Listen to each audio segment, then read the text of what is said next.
여러분, 우리가 세상을 살아가다 보면 상상할 수 없는 고난을 만날 때도 있고, 내가 오랫동안 추진하고 애써왔던 계획이 제대로 되지 않아서 낙심할 때도 있고, 내 소원이 이루어지지 않아서 절망할 때도 있습니다. 또는 감당할 수 없는 그런 문제를 만나서 몸이 병들 때도 있죠. 그런데 여러분, 이러한 절망의 순간에 꼭 기억해야 할 말씀이 있어요. 따라서 하나님이 다 보고 계신다. 다 듣고 계신다. 다 알고 계신다. 여러분, 이걸 알면 다시 일어날 수 있어요. 아주 넘어지지 않아요. 절망하지 않을 수 있어요.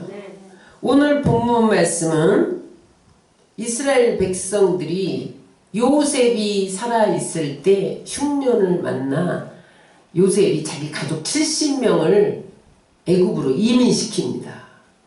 그런데 400년이 지난 후에 장정만 60만 명으로 번성해요. 그러니까 장정만 60만이라는 것은 어린아이 여자까지 하면 250만에서 300만으로 불어나요. 그러니까 이제 요셉은 죽었잖아요. 430년 동안 번성했으니까. 그러니까 요셉을 알지 못하는 왕이 가만히 보니까 히브리 민족이 너무 번성을 하면 적들하고 연합해서 자기 땅에서 나가면 이 300만의 노동력을 잃게 되잖아요. 그렇기 때문에 두려우니까 이들을 더 이상 번성하지 못하도록 노역을 시키자. 그래서 벽돌 이기기, 성 쌓기, 막 벽돌 찍어내기, 막 이런 고된 노동을 시켜요.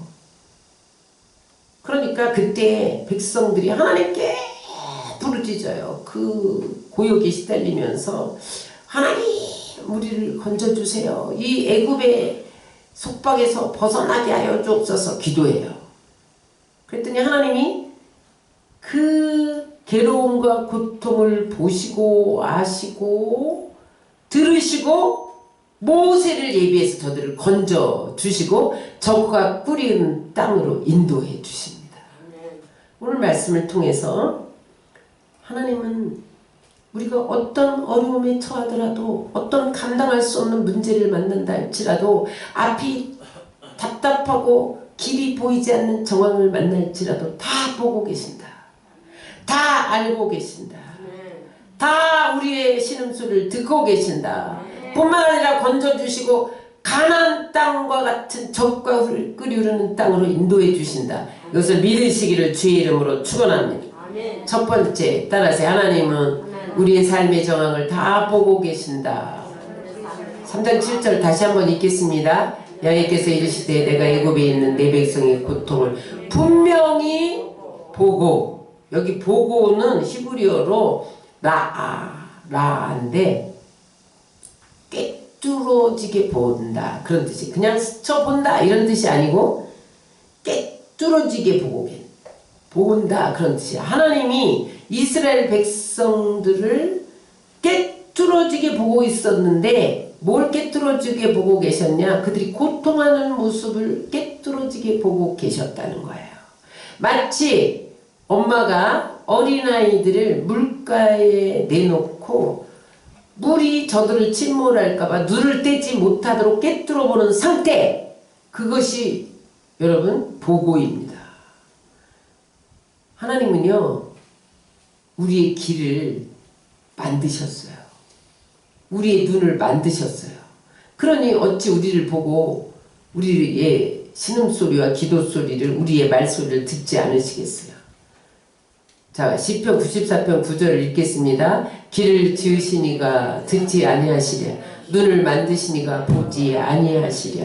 여러분, 하나님이 길을 만드셨는데 하나님의 길은 얼마나 큰지 몰라요.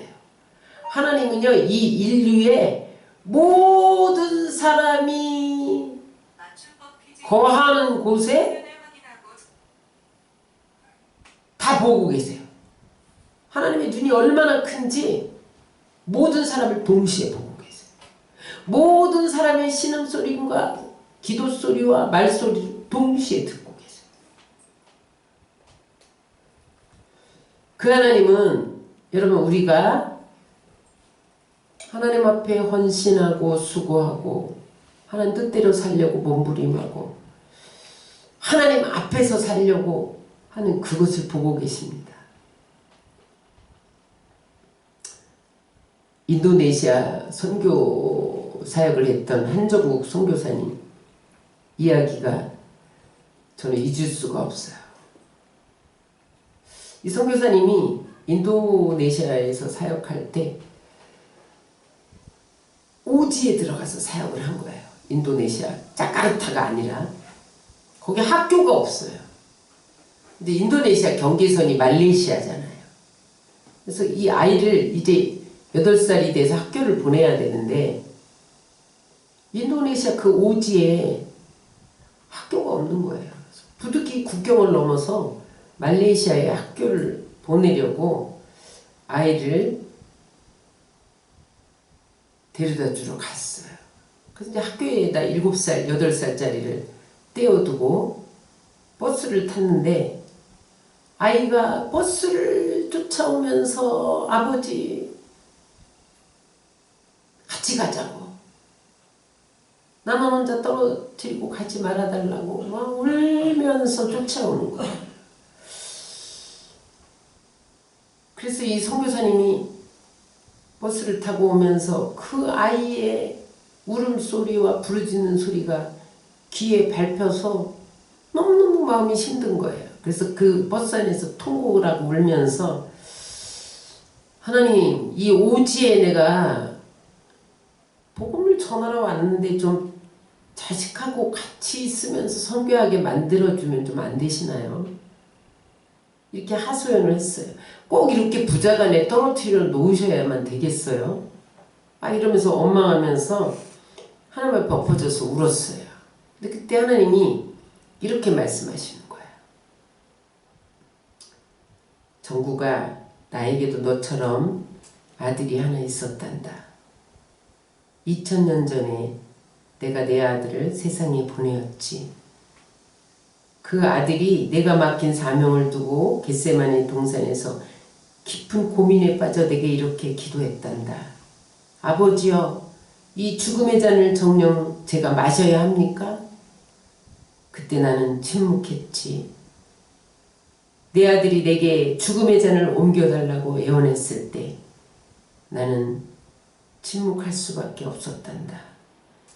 결국 내 아들은 그 죽음의 잔을 받아들이고 골고다로 걸음을 옮겼단다.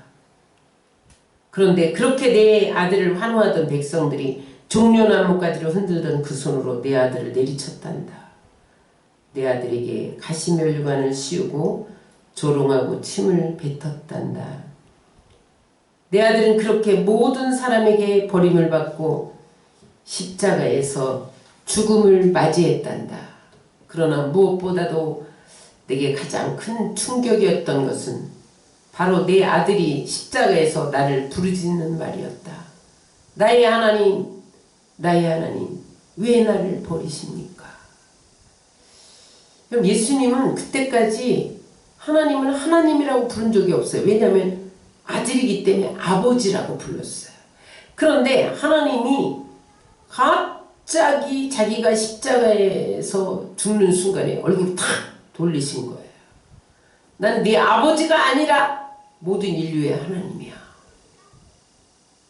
그러면서 그 하나님의 마음을 읽고 예수님이 나의 하나님, 나의 하나님 어찌하여 나를 버리셨나이까. 이 음성을 듣고 이 선교사님이, 그래, 우리를 구원하기 위해서 독생자를 희생하신 그 하나님의 사랑 앞에서 내가 어찌 아들과 떨어진다고 원망하고 불평하겠는가. 그러면서 버스 안에서 아들 때문에 운 것이 아니라 하나님의 그 사랑 때문에 한없이 울었다. 그러한 간증을 책에서 읽어봤어요. 여러분, 하나님은 우리의 하나님 앞에서 살려고 몸부림치는 수고를 다 보고 계세요.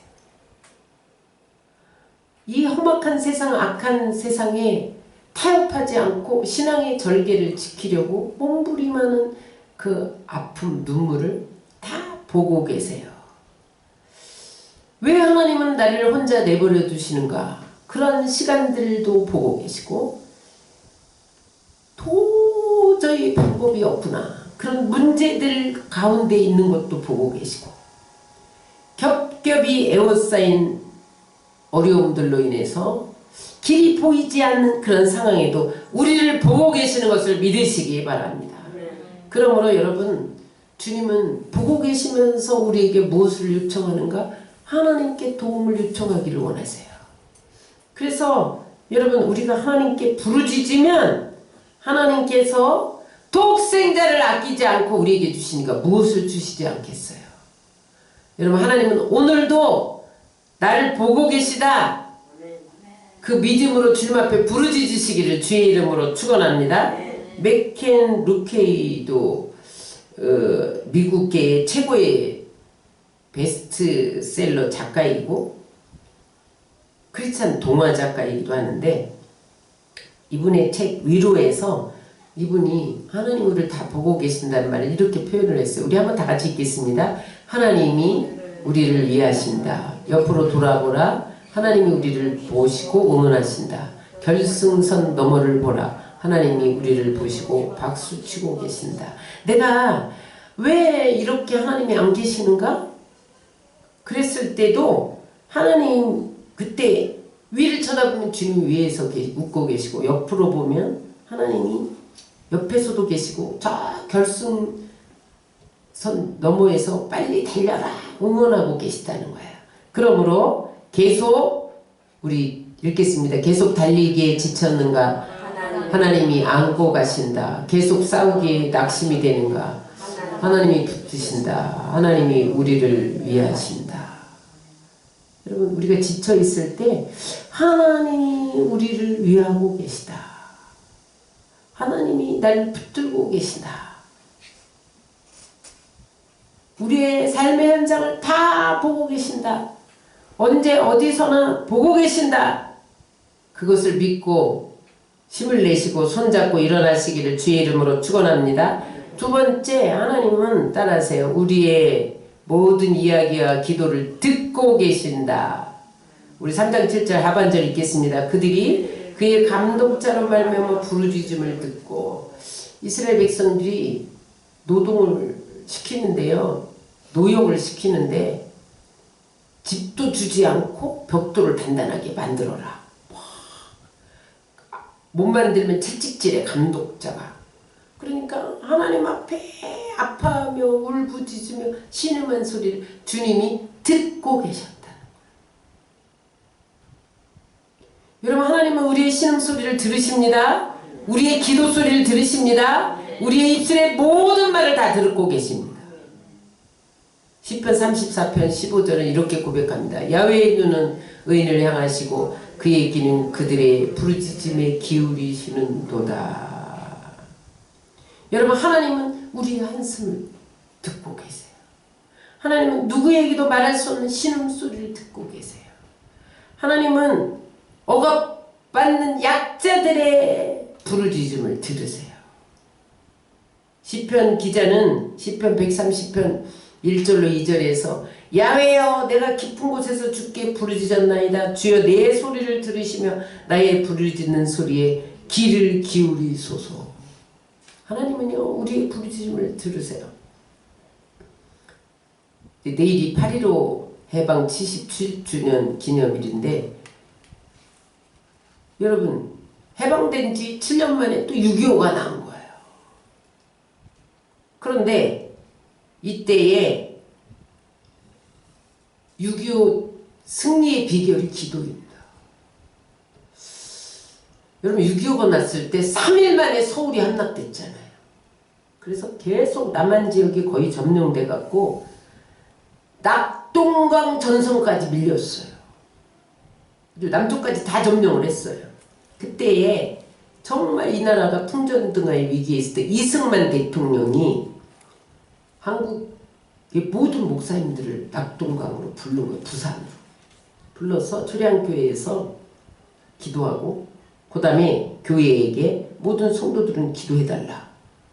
그러면서 모든 목사님들이 거기서 일주일 동안 금식하며 철야를 한 거예요.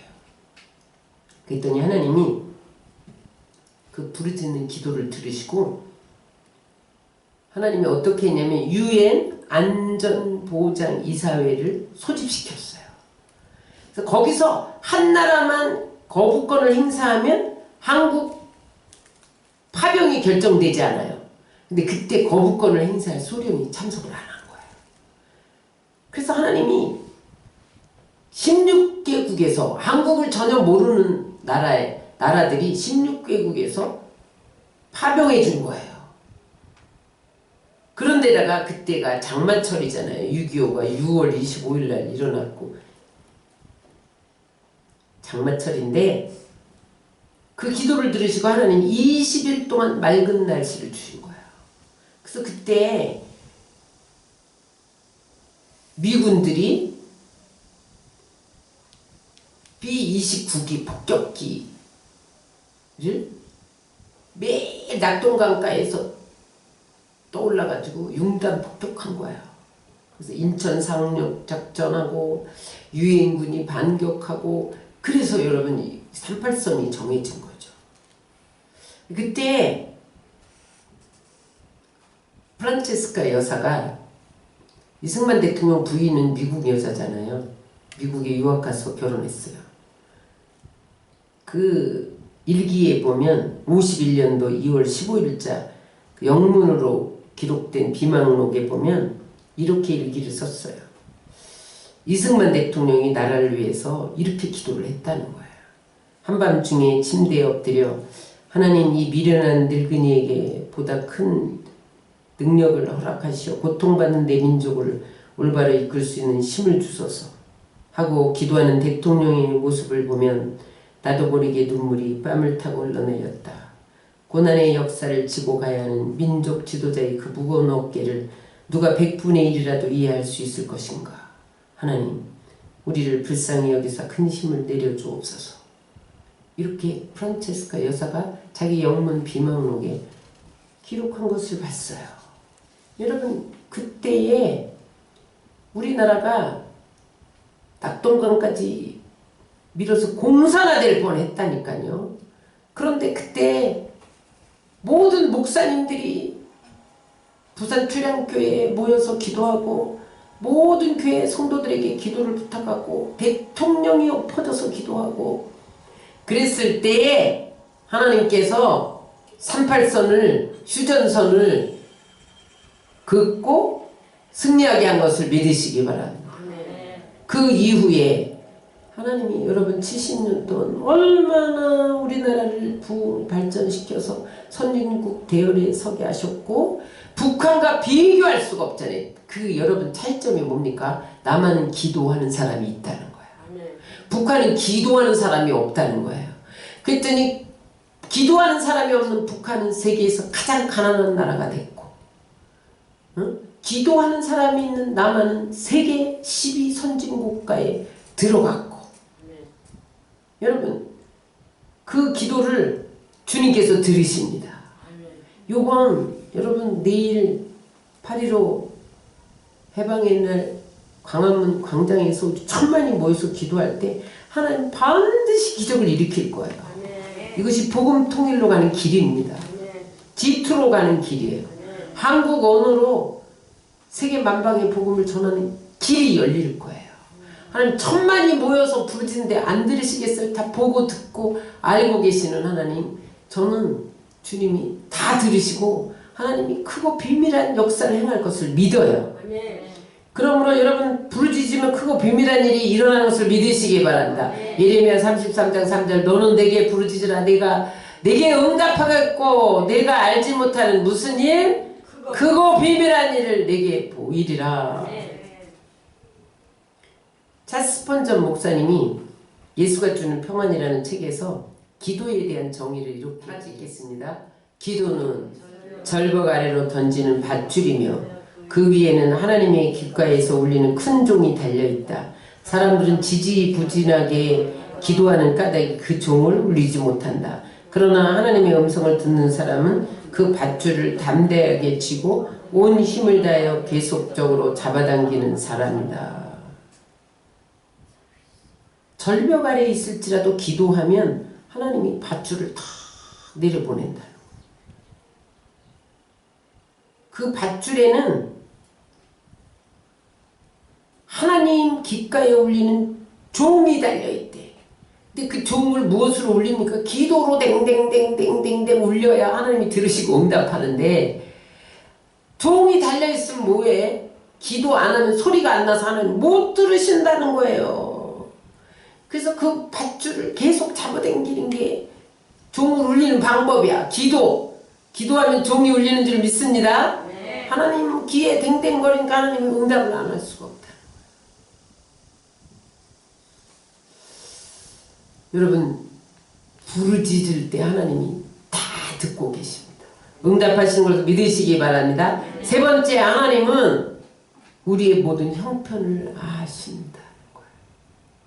3장 7절에 보면 그 근심을 알고 이스라엘 백성들이 바로의 앞제에서 얼마나 괴로워하는지 근심하는지를 알고, 여기 안다는 것은 머리로 안다는 게 아니라 체험적으로 안다. 가슴으로 안다. 그런 뜻이에요. 하나님은요, 우리를 머리로 아는 게 아니야. 가슴으로 알아요. 마음으로 알아. 체험적으로 알아. 왜냐하면 예수님이 이 땅에 사람으로 오셔서 희노애락을 다 겪으셨잖아요. 그래서 우리의 아픔을 알고 근심을 알고 고통을 아신다는 거예요. 하나님이 우리 자신보다 더 잘 아세요. 나는 나를 모르는 구석이 있어요. 나는 내가 제일 잘하는 줄 알죠? 여러분들이 모르는 구석이 얼마나 많은지 몰라요. 어떤 사람 너무 교만한데 자기는 겸손하다고 생각해. 응? 자기 너무 모르는 거야. 근데 하나님은 그걸 다 아세요.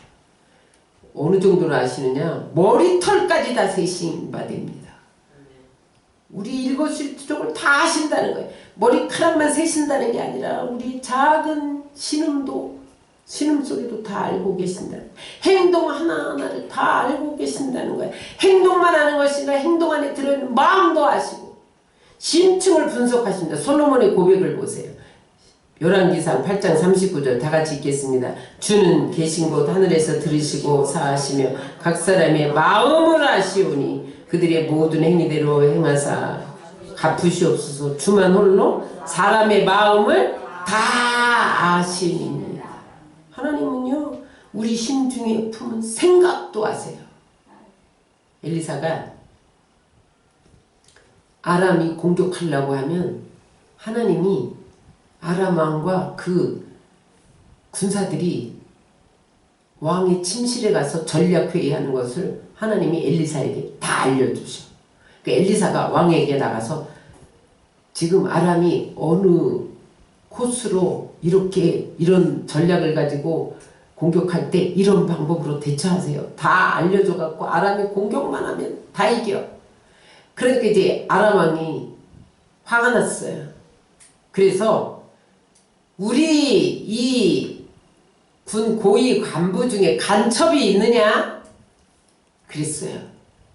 그랬더니 아닙니다. 간첩이 있는 게 아니라 이스라엘에 엘리사라는 선지자가 있는데 왕이 침실에서 말하는 소리도 다 듣나이다. 여러분, 하나님이 알려주시면요, 하나님이 심층을 다 분석하시기 때문에요, 다 알려주시는 거예요. 그래서 엘리사는 다 막았잖아요. 여러분, 하나님이 모르시는 게 없어. 우리의 마음의 심사를 다 아세요. 뿐만 아니라 체질도 아세요. 시편 103편 14절 시작. 이는 그가 우리의 체질을 아시며 우리가 단지 먼지뿐임을 기억하시오. 그러면 하나님은 우리 연약함도 아시고 소원도 아시고 아픔도 아시고 슬픔도 아시고 억울함도 아시고 어려움도 아시고 알지 못하는 것이 하나도 없으십니다. 완벽하게 아십니다. 그럼 그 하나님께 우리 인생을 맡겨야 돼요. 어느 정도로 아시냐? 시편 139편 2절 3절입니다. 주께서 내가 앉고 일어서뭘 하시고 멀리서도 나의 생각을 밝게 아시오며 나의 모든 길과 내가 눕는 것을 살펴보셨으므로 나의 모든 행위를 익히 아시오니. 다 아세요. 그런데 어리석은 사람은 하나님을 속일 수 있다고 생각을 해요. 응? 하나님께도 감출 수 있다고 생각을 해요. 여러분, 사람은 속일 수 있어도 하나님은 못 속여요. 그래서 악한 자들은요, 하나님도 속일 수 있다고 생각해서 거짓과 불의를 행하죠. 그런데 하나님은 그 악한 자의 마음과 생각을, 동기를 다 아세요. 의인의 고난도 아세요. 믿음으로 살려고 무림치는 것을 아세요. 신실하게 살아가는 사람들의 형편과 상황을 다 아시고, 그 눈물도 아시고 괴로움도 아시고, 응? 그래서 끝내는 믿는 자에게 기쁨과 감사의 계가를 부르게 하실 줄 믿습니다. 이것이 우리가 믿음으로 살아야 할 이유예요. 하나님이 나의 모든 것을 알고 계시고 형편을 알고 계시고 내가 선을 행하되 낙심하지 않으면 하나님이 때가 참에 거두게 하시리라. 이것이 우리가 믿음을 갖고 살아야 할 이유죠. 여러분, 하나님은 살인 누명도 쉬운 것도 다 아세요. 정원선 목사님이란 분이 40년 만에 살인 누명을 벗은 이야기를 읽어봤어요. 기가 막히더라고, 세상에.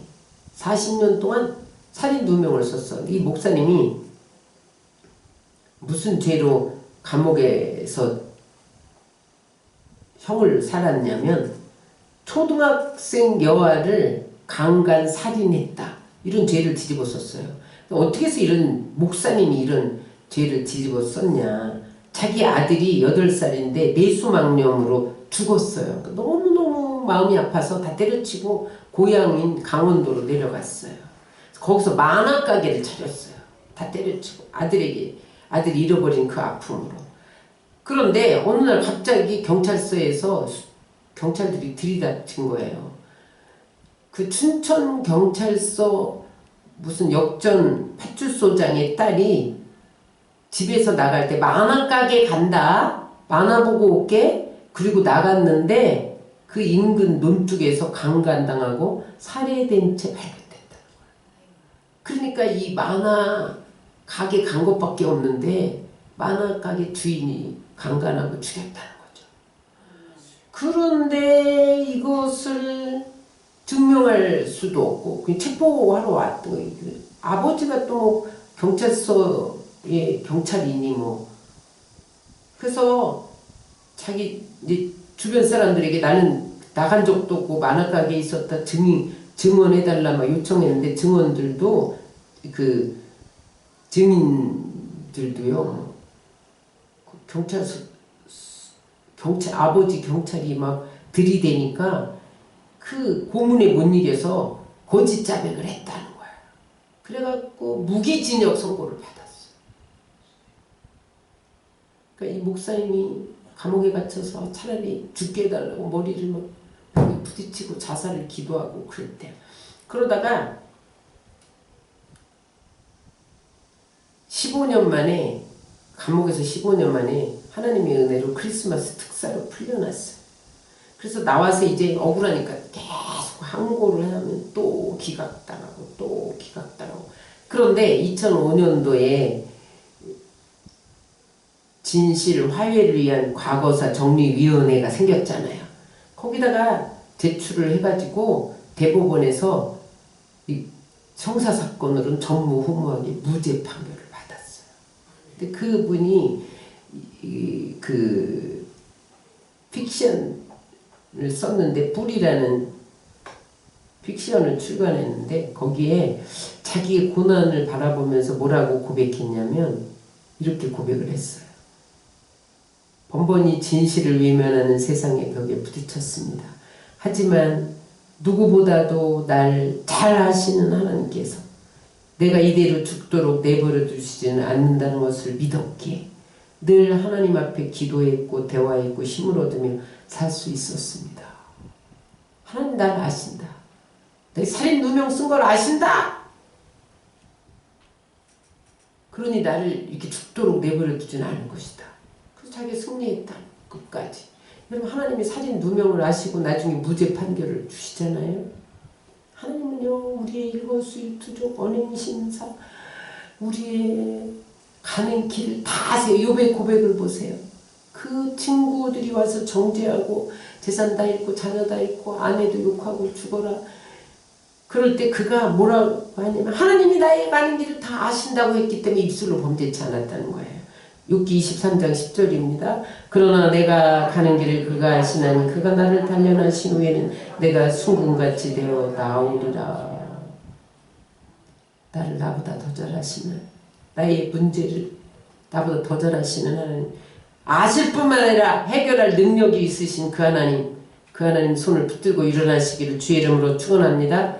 마지막, 하나님은 우리를 보고 듣고 아실 뿐만 아니라 어떠한 어려움에서도 건져내시고 인도해 주시는 하나님 것을 믿으시기 바랍니다. 우리 8절 다 같이 읽겠습니다. 내가 내려가서 그들을 애굽의 손에서 건져내고 그들을 그 땅에서 인도하여 아름답고 광대한 땅, 젖과 꿀이 땅, 곧 가나안 족속, 헷 족속, 아모리 족속, 브리스 족속, 히위 족속, 여부스 족속의 지방에 데려가라 하노라. 하나님이 다 보고 듣고 알고 계시다가 때가 참에 저들을 건져내시러 하늘에서 내려오셨어요. 여기 건져내다는 말은 구출하다, 고치다, 회복하다 그런 말인데 하나님이 저들을 애굽의 고통에서 건져내려고 내려오셨어요.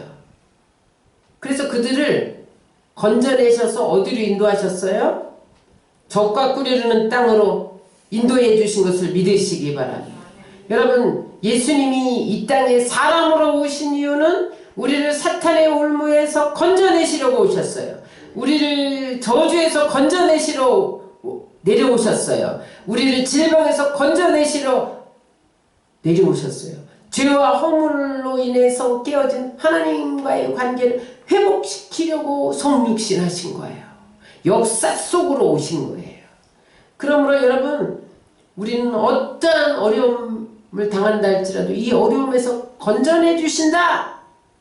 천사들을 통해서 건져내 주신다. 그것을 믿으시기 바랍니다. 시편 34편 7편 읽겠습니다. 야훼의 천사가 주를 경외하는 자를 둘러친치고 그들을 건지시는도다. 여러분, 모세가 바로가 모든 히브리 남아를 죽이라는 명령을 내렸을 때 모세를 나일강에서 건지신 것처럼 요셉이 감옥에 들어갔으나 감옥에서 건져서 국무총리를 만드셨던 것처럼 다니엘이 사자굴에 빠졌으나 사자굴에서 번지셨던 것처럼 다니엘의 세 친구 사드락과 메삭과 아벳느고가 풀무불에 빠졌으나 건지셨던 것처럼 하나님이 우리를 건져주시는 하나님 것을 믿으시기 바랍니다. 뿐만 아니라 건지기만 애굽에서 건지기만 하시지 않고 40년 동안 인도해 주셨어요. 광야에서 불기둥 구름기둥으로 만나를 먹이시고 바위에서 샘물 나게 하시고 옷이 40년 동안 헤어지지 않게 하시고 신발이 40년 동안 헤어지지 않도록 저들을 인도하신 것을 믿으시기 바랍니다. 그래서 그분은 오늘도 우리의 목자가 돼서 우리를 의의 길로 인도하시는 것을 믿으시기 바랍니다. 시편 23편 1절로 3절입니다. 시작. 야훼는 나의 목자시니 내가 부족함이 없으리로다. 그가 나를 푸른 풀밭에 누이시며 실만한 물가로 인도하시는도다. 내 영혼을 소생시키고 자기 이름을 위하여 의의 길로 인도하시는도다. 우리를 죽을 때까지 인도하시는 하나님의 것을 믿으시기 바랍니다. 말씀을 정리합니다. 여러분, 우리가 여기 이 빌딩에 들어올 때 곳곳에 CCTV가 설치되어 있어요. 도둑놈이 제일 무서워하는 게 CCTV입니다. 왜냐하면 나쁜 짓 하는 게 CCTV에 다 찍혀요. 다 발각나요. 그럼 차도 블랙박스가 있잖아요. 그래서 운전하다가 접촉사고가 났다. 네가 먼저 접촉사고 됐어. 내가 먼저 하지 않았어. CCTV가 벌어지는데 그때 블랙박스를 다 열면 누가 잘못했는지 다 나타나요. 그런데 CCTV나 블랙박스보다 더 자세히 우리를 다 보고 계시고 듣고 계시고 알고 계시고 건져주시고 인도해 주시는 분이 있습니다. 그분이 우리 하나님입니다. 그분은 우리의 고통과 눈물과 어려움과 슬픔을 아시고 우리의 연약함을 아시고 우리의 체질을 아시고 우리의 일거수일투족을 아시고 우리의 마음을 아시고 도와주시는 분이십니다. 어려움에 처할 때마다 건져주시는 분이십니다. 우리가 갈 길 몰라 할 때마다 인도해 주시는 분이십니다. 이 하나님과 우리의 인생을 끝까지 책임지신 이 하나님과 동행하시기를 주의 이름으로 축원합니다.